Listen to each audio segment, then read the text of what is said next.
আত্মা নং বৃদ্ধি চ্যানেলের সকল দর্শক এবং শ্রোতা বন্ধুদের স্বাগতম। আপনি কি জানেন, বিজ্ঞান ভৈরবতন্ত্রে ধ্যানের 112টি বিধির কথা বলা আছে। তার মধ্যে 111 নম্বর বিধিকে সবচেয়ে রহস্যময়ী এবং প্রভাবশালী মানা হয়। এটি এমন একটি সাধনা যা স্বয়ং দেবাদিদেব মহাদেব করতেন। আপনিও কি আপনার ভাবনা এবং ভাগ্যকে বদলাতে চান? এই সাধন রহস্য আপনার ভাগ্যকে নতুন এক মাত্রা প্রদান করে আধ্যাত্মিক উন্নতির শিখরে নিয়ে যেতে পারে। ভগবান ভোলেনাথ বলেছেন, শ্বাস শ্বাস যোগে গতি বিরোধ সু অন্তর ভৈরবী স্থিতি। এর অর্থ হল, যখন আমরা শ্বাস নিয়ে থাকি তখন শ্বাস নেওয়া এবং ছাড়ার মধ্যে যে ব্যবধান থাকে সেখানে আমরা ভৈরবী স্থিতি অনুভব করতে পারি। ওই সময় হল এমন এক মাহেন্দ্রক্ষণ যখন আমরা আমাদের ভিতরের দিব্য সত্তার সাথে জুড়তে পারি। এই ত্রিপাদীয় গুপ্ত শ্বাস বিদ্যার সম্পর্কে আজ আমরা এই ভিডিওতে আলোচনা করব, যা কেবল আমাদের মানসিক শান্তি দেবে না, আমাদের কাম্য যাবতীয় জিনিস এই বিদ্যা আমাদের দিতে পারে। এই পদ্ধতি এতটাই শক্তিশালী যা সঠিকভাবে অভ্যাস করলে মানুষ দেবতুল্য শক্তির অধিকারীও হতে পারে। এবারে আসা যাক পদ্ধতিগত দিকে। সর্বপ্রথমে আরাম করে শান্ত স্থানে বসে নিজের মনোযোগকে শ্বাস প্রশ্বাসে কেন্দ্রীভূত করতে হবে। কোনো রকম চিন্তা ভাবনাকে মনের মধ্যে আসতে দেওয়া চলবে না, কেবল শ্বাসের দিকে মন রাখতে হবে। যখন আপনি শ্বাস নেবেন তখন ভাববেন আপনি জীবনী শক্তিকে ভিতরে টানছেন। এর পরের স্থিতি বিশ্রাম অবস্থা। যখন আপনি শ্বাস ছাড়ছেন এবং পরের শ্বাস নেওয়ার মাঝের যে সময়, সেটিই হলো সবচেয়ে গুরুত্বপূর্ণ একটি সময়।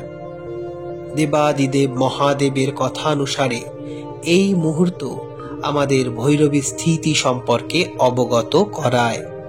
এই মুহূর্ত আমাদের দিব্যতার অনুভূতি দিতে পারে। তৃতীয় চরণ হল প্রতিনিয়ত অভ্যাস।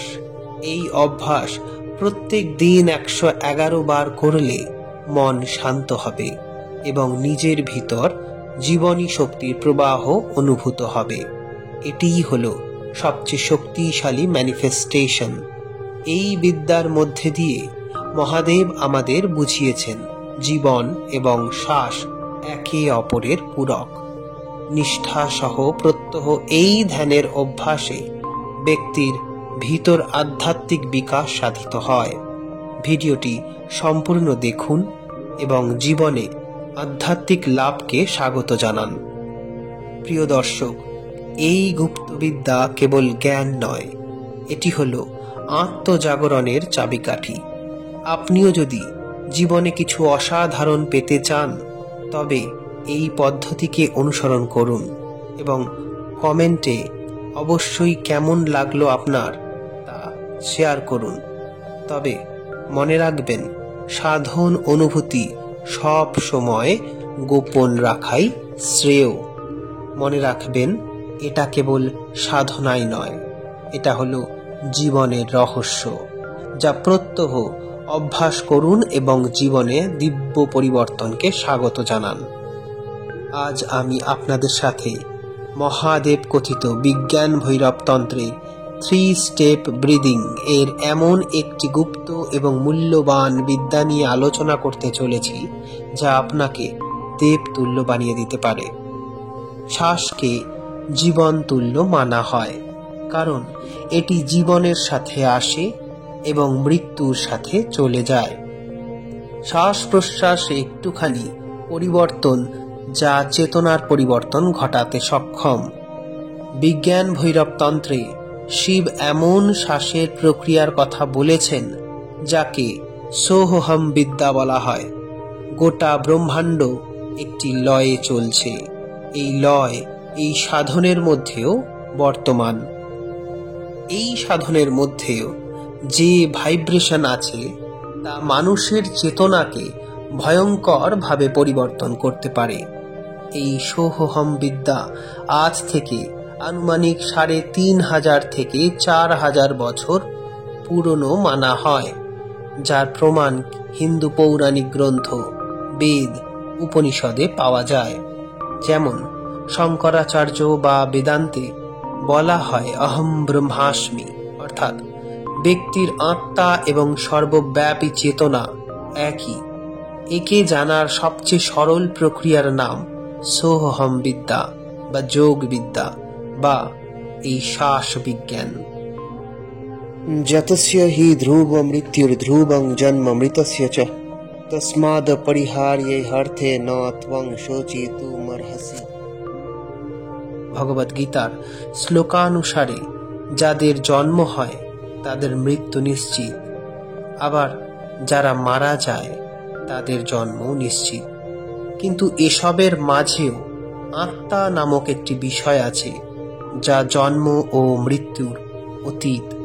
যখন আমরা কোনো স্থানে শান্ত হয়ে বসে চোখ বন্ধ করে শ্বাসে প্রশ্বাসে মনোযোগ দিই, তাকে মানসিকভাবে সোহম জপ বলে। এর অর্থ হল শ্বাস প্রশ্বাসে সো এবং হম এর শব্দে মন লাগিয়ে তা শোনা। এর অভ্যাস শ্বাসের একটি বিশেষ লয়ের ওপর কেন্দ্রীভূত। আমরা যদি একটু খেয়াল করি তো দেখব আমাদের প্রত্যেক শ্বাস টানার সাথে সো ধ্বনি এবং প্রত্যেক শ্বাস ছাড়ার সাথে হম ধ্বনি অনুরণিত হচ্ছে। এটি একটি প্রাচীন মহামন্ত্র যা যোগেশ্বর ভগবান শিবেরও গুরুমন্ত্র ছিল।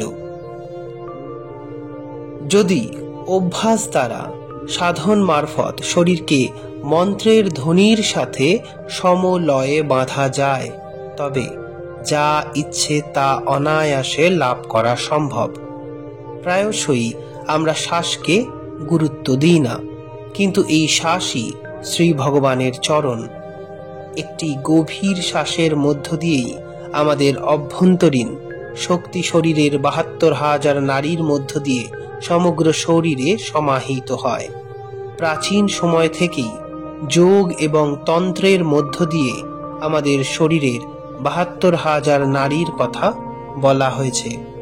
এদের মধ্যে ৩ নাড়ি মুখ্য ভূমিকা গ্রহণ করে, যথা ইরা, পিঙ্গলা এবং সুষুম্না। ইরা এবং পিঙ্গলা এই দুটি শক্তির দুটি মুখ্য নাড়ি, যা আমাদের শরীরের বিভিন্ন স্থানে প্রভাব বিস্তার করে। ইরা আমাদের শরীরের শক্তির স্ত্রীপক্ষীয় নাড়ি, যা মন, বুদ্ধি প্রভৃতিকে দর্শায়, এবং পিঙ্গলা হল পুরুষপক্ষীয়, যা চেতনাকে দর্শায়, যা সুপ্রিম কনসাসনেস বা শিব বলে খ্যাত। যখন এই শরীরে শিব এবং শক্তি এক হয়ে যায়, অর্থাৎ ইরা এবং পিঙ্গলা সুষুম্নায় স্থির হয়ে যায়, তখনই কেবল মুক্তি অথবা ম্যানিফেস্টেশন সম্ভব। ইরা এবং পিঙ্গলাকে সুষুম্নায় স্থির করার একটা উপায় আছে, যাকে 3 স্টেপ ব্রিদিং বা ১১১ শ্বাসের রহস্য বলা হয়। হনুমানজির এই ছবি খুবই মহত্বপূর্ণ। ভগবান রামের হনুমানজির ডান দিকে থাকাকে পিঙ্গলা নাড়ি এবং মাতা সীতার বাম দিকে থাকাকে ইরা নাড়িকে দর্শায়। হনুমানজি এমনই একজন যোগী ছিলেন যিনি তার ইরা ও পিঙ্গলা নাড়িকে সিদ্ধ করেছিলেন এবং অষ্টসিদ্ধির অধিকারী হয়েছিলেন। এই অষ্টসিদ্ধি হল যথাক্রমে অনিমা। যোগী ইচ্ছা করলে এই সিদ্ধি অনুযায়ী নিজের শরীরকে অণুর মতো ক্ষুদ্র আকার করে ফেলতে পারেন। লঘিমা, যোগী নিজ শরীরকে এত হালকা করে ফেলতে পারেন যাতে জলের উপর দিয়ে হাঁটা যায়। গরিমা, এই সিদ্ধি নিজ শরীরকে যোগী অত্যন্ত ভারী করে তুলতে পারেন, প্রাপ্তি, এই শক্তি বা সিদ্ধি দ্বারা যোগী যে কোনো স্থান থেকে যা ইচ্ছা তাই প্রাপ্ত করতে পারেন। প্রাকাম্য, যোগী যে কোনো বাসনা চরিতার্থ করতে এই সিদ্ধি প্রয়োগ করেন। মহিমা বা কামাবসায়িতা, ইচ্ছামতো যোগী যে কোনো জড় রূপ ধারণ করতে পারেন। ঈশিতা, কোনো স্থানে কিছু অদ্ভুত জিনিস সৃষ্টি করতে পারেন, আবার ধ্বংসও করতে পারেন। আর বশিতা, যোগী এই সিদ্ধি বা শক্তির দ্বারা সৃষ্টির প্রতিটি জীবকে নিজের বশীভূত করতে পারেন। এই সকল সিদ্ধির মূলে রয়েছে ইরা পিঙ্গলার সুষুম্নায় সমাহিত হওয়া। ইরা নাড়ী বাঁ দিকের নাকের সঙ্গে যুক্ত, যাকে চন্দ্রনাড়ীও বলা হয়। এই নাড়ী ঠান্ডা তথা শীতলতার সাথে সম্বন্ধীয়। মানসিক শান্তি প্রদান করার ক্ষেত্রে এই নাড়ীর ভূমিকা রয়েছে। পিঙ্গলা নাড়ী ডান দিকের নাকের সাথে যুক্ত, একে সূর্য নাড়ীও বলা হয়। এই নাড়ী গরম, শক্তি ও সক্রিয়তার সাথে যুক্ত। সুষুম্না নাড়ী, যা মেরুদণ্ডের হাড়ের মধ্যে অবস্থান করছে।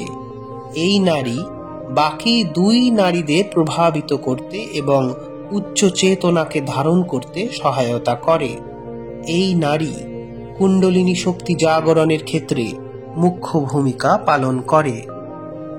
সুষুম্না নাড়ীকে জাগরিত করবার সবচেয়ে শ্রেষ্ঠ উপায় হল নাভি পর্যন্ত শ্বাস নেওয়া। এই ধরনের গভীর শ্বাস আমাদের মূলাধার চক্রে স্থিত কুণ্ডলিনী শক্তিকে জাগরিত করতে সাহায্য করে। এই শক্তিকে প্রাণ শক্তিও বলা যেতে পারে, যা শ্বাসের মধ্যে বর্তমান রয়েছে। সাধারণ মানুষের শ্বাস প্রশ্বাস নাভি পর্যন্ত না হওয়ার কারণেই হালকা হয়ে থাকে। শ্বাস যত গভীর হবে তা তত শক্তি জাগরণে মুখ্য ভূমিকা পালন করে। এটির একটি সহজ অভ্যাস আপনারা করে দেখতে পারেন। মাথার নিচে দুই হাত রাখুন, তারপর বিছানায় শুয়ে পেটের উপর একটা বই রাখুন। এরপর শ্বাস নিন এবং লক্ষ্য করুন পেট বইটাকে ঠেলে উপরে তুলতে পারছে কিনা। এভাবে মন ওখানে কেন্দ্রীভূত করুন। খেয়াল রাখবেন বুকের ছাতি যেন না নড়ে। প্রতিদিন 10 মিনিট করে অভ্যাস করুন। এভাবে ধীরে ধীরে সময় বাড়িয়ে আধ ঘন্টা অবধি বাড়াতে পারেন। একবার এই ক্রিয়া অভ্যস্ত হলে এরপর শির দ্বারা সোজা করে বসে এই ক্রিয়া অভ্যাস করুন। এইভাবে শ্বাস নেওয়াটাকে রোজকার প্রাকৃতিক শ্বাস নেওয়ায় পর্যবসিত করে তুলুন।